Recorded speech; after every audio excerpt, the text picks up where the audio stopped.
Oui, c'est vrai. On se connaît par les réseaux sociaux, nous c'est bien, et en fait, On se fait rien. la seule chose étonnante quand on se rencontre en vrai, c'est la taille. Sinon, les gens les C'est connaissent. vrai. Et vous êtes Voilà. aux couleurs de l'Hydrac en plus. Formidable. Alors, Emma, moi ce que je me disais, c'est qu'à l'Hydrac, ici comme ailleurs, vous formez les futurs entrepreneurs, les futurs entrepreneurs de demain. Est-ce que les jeunes ont encore envie d'entreprendre avec l'environnement un peu turbulent, ou est-ce qu'ils cherchent plutôt la stabilité? Alors sans hésitation, oui.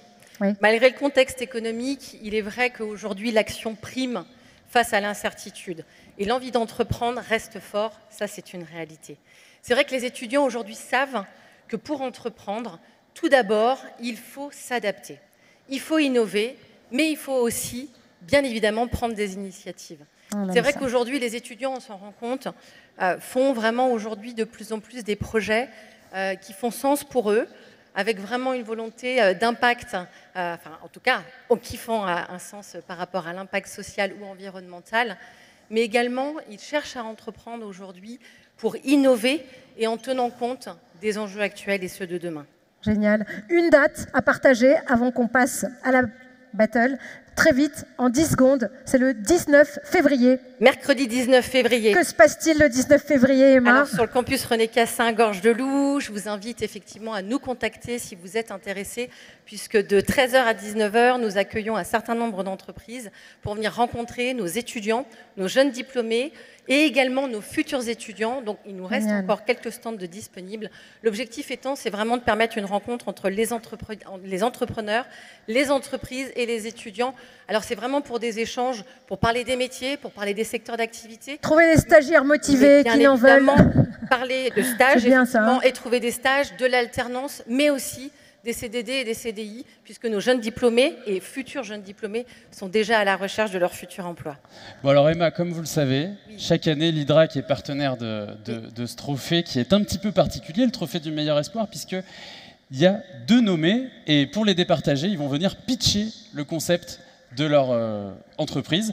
Et donc, pour venir pitcher, j'appelle à nous rejoindre le co-gérant de chez Saint-Olive, Grégoire Saint-Olive, et la fondatrice de Skiff, Lalé Pinoncelli. On les applaudit bien fort, messieurs, dames. Ils vont nous rejoindre sur scène. C'est la bataille de la soirée. Allez, Lalé, viens. Ça va? Bonsoir à tous les deux. On va vous donner des micros. Bon.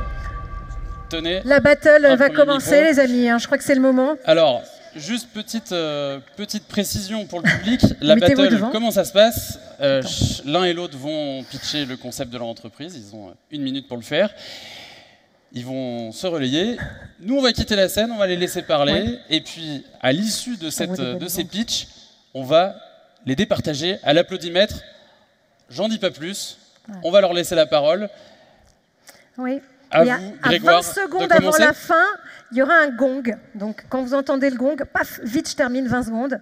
On passe à l'allée. Donc, d'abord, peut-être, Grégoire, on fait à l'envers. C'est parti. Nous, puis on quitte la scène avec Emma.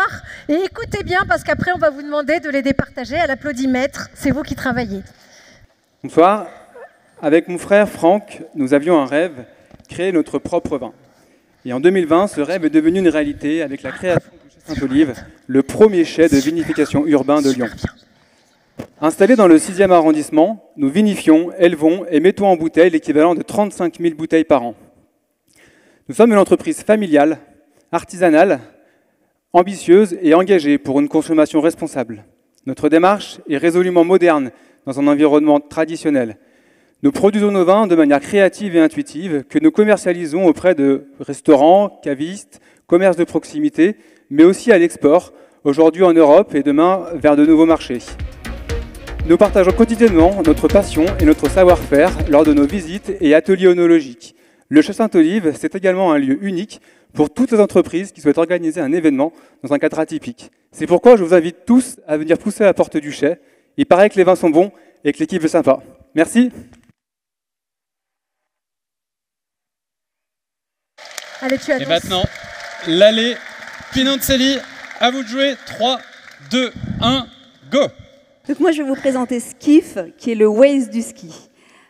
Skiff, c'est le premier GPS unique au monde, donc c'est peut-être l'exception qui confirme la règle, puisque nous n'avons pas de concurrent, qui est communautaire et multistation.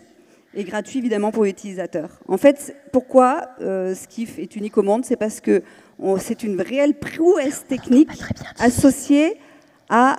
on m'entend pas, si? Non, associée à un univers fun. Et en fait, en à peine 2 saisons de ski, on a réussi déjà à avoir plus de 250 000 utilisateurs, qu'on appelle des skiffers. Et nous sommes présents dans plus de 200 stations françaises et européennes. Je voudrais juste terminer par mon rêve, Franck. Le mien, ce serait que Skiff devienne le GPS officiel des Jeux Olympiques 2030. Et pour finir, je voudrais inviter ma fille sur scène, parce qu'il faut avouer que c'est son idée. Et cette idée est arrivée sur un télésiège où elle m'a dit comment c'est possible qu'à notre époque, il y a encore des papiers, des plans de papier, et pourquoi n'existe pas le Waze du ski où en plus de ça, on pourrait signaler le monde aux remontées, etc. Et bien voilà, ma chérie, l'idée est devenue réalité en 3 ans. Et je remercie toute mon équipe de 14 personnes, experts réellement, parce que sans qui ça ne marcherait pas. L'exercice n'était pas facile. Hein. Je ne participe pas, parce Grégoire, que sinon on va me traiter de... Attention, tu as sorti la carte. On vous laisse revenir au milieu de la scène. Alors venez, parce que l'applaudimètre va fonctionner. Voilà, alors d'abord, pour ceux qui sont emballés par le concept de Grégoire, on vous laisse applaudir à mon top. 3, 2, 1, go!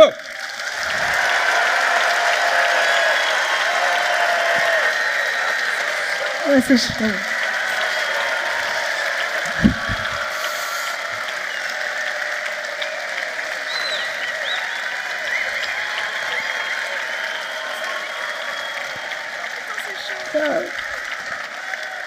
Aïe, aïe, aïe, aïe, aïe. On va passer désormais, pour ceux qui ont été convaincus par le concept de l'allée Pinoncelli, à 3, 2, 1, applaudissez.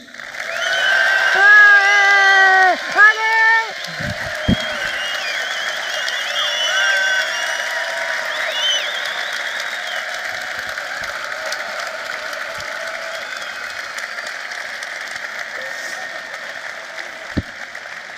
Oh la vache. Là, c'est compliqué. Je crois qu'il va falloir les départager une deuxième fois. Pour Grégoire, on applaudit.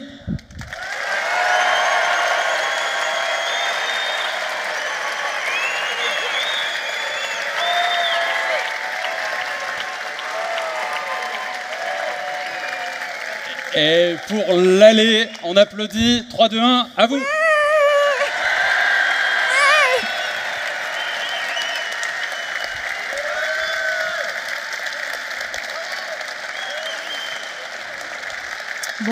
Bon alors attendez, j'ai en régie, parce que je vous avoue que c'est difficile de départager.